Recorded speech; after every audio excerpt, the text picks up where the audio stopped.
Welcome to Design to Help Your Business Grow. I'm your host, Randy Lynn Johnson. Each episode will bring tips and insight into how to make sure your interiors are working for you and growing your business.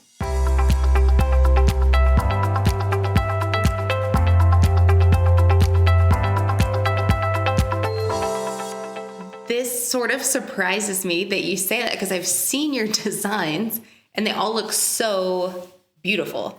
Like, I'm not looking at it thinking, wow, that is so safe. Or, this is really functional. But so I am intrigued to learn that you put that much thought into that there are these three things to consider. Yes. Do you have more examples or more like that?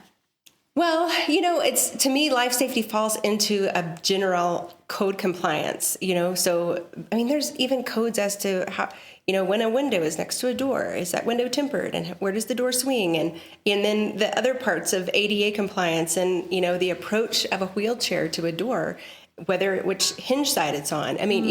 There's just numbers. It's just a myriad of calculations and numbers that we have to have in our head when we're designing a space. And those things, because we want our spaces that we design to be accessible to everyone. And so we never want anyone to, well, first of all, nowadays you can't even get the space approved through permitting if it's not. Mm-hmm. So that's the good part, is that we're making sure that this doesn't get held up. And that's the biggest thing, is if you have somebody working on the project that doesn't understand this, then your project could be shot back from, the jurisdictional authority saying, nope, this doesn't pass. Nope, this doesn't pass. And you lose time, and time is money. Yeah. So if you have somebody working with you going in on the front side that understands all of that, we get it right the first time. Yeah, I don't want to see what happened in a recent project I was a part of. I didn't actually specify the cabinetry that was going into this area. It was specified by another colleague, and it did not comply.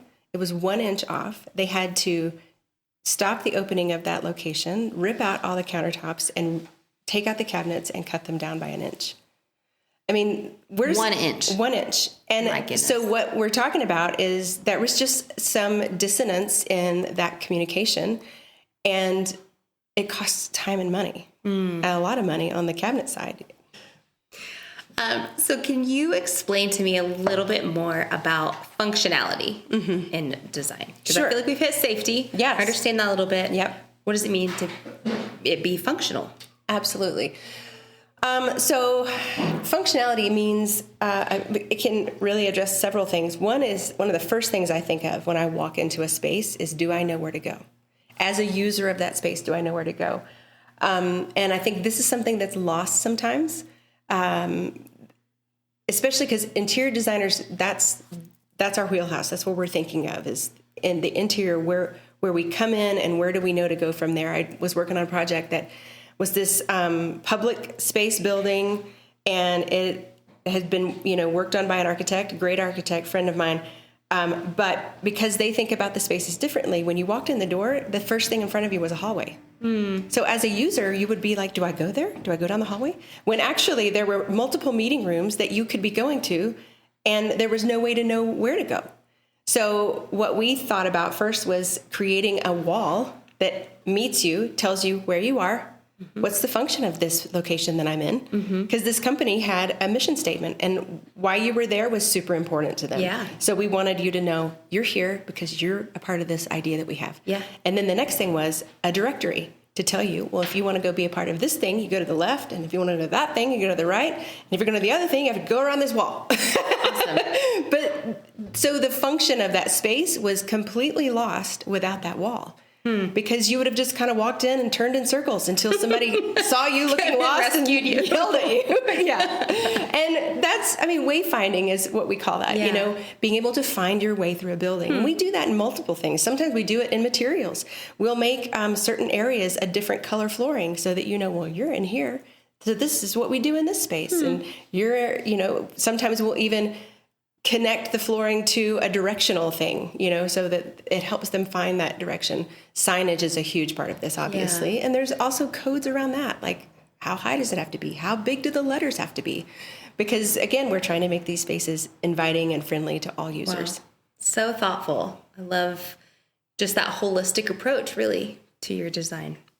And, you know, for me as a designer and being a business owner, I'm always thinking about how to squeeze functional square inches out of every space, never wanting to leave pockets that are empty, weird. You know, have you been into one of these buildings before that you see weird insets or shapes in rooms that now I can't get a piece of furniture over there because it's this weird inset and I can't do anything. So it's like unused space. So we really work to frame up interior spaces so that they're highly functional for everything, including the use of that. Like, are we having a meeting? Are we just, you know, is it a huddle room for us to have a short conversation around a small table? Yeah. And we think about things like, where is that thermostat going to go? Now, we always have to comply and work with our engineers who are making these spaces work. But I always find that they have the thermostats in the worst places because we're thinking about where's branding going to go? Where is artwork going to go? I mean, this is that. I'm dipping now into the beauty side of things, but That's okay. But the function, they sometimes intersect. And so having to understand, like, we have to think about that now because we're going to get down to construction and they're going to put that in the wrong place. And that's going to be a change order for me to move that to another location. Ask me how I know.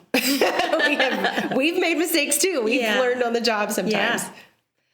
So I think just to wrap it all up, to make sure I'm understanding correctly, when you go into a design or discovery where you're talking with the client and you're making this fabulous new design for a space, you're going to first take into consideration safety. That's your number one goal, to make sure everyone utilizing that space are going to be okay if the worst should happen. Yes. And then you're really intentional about the functionality of the space. Can people find their way around? Is it serving the needs?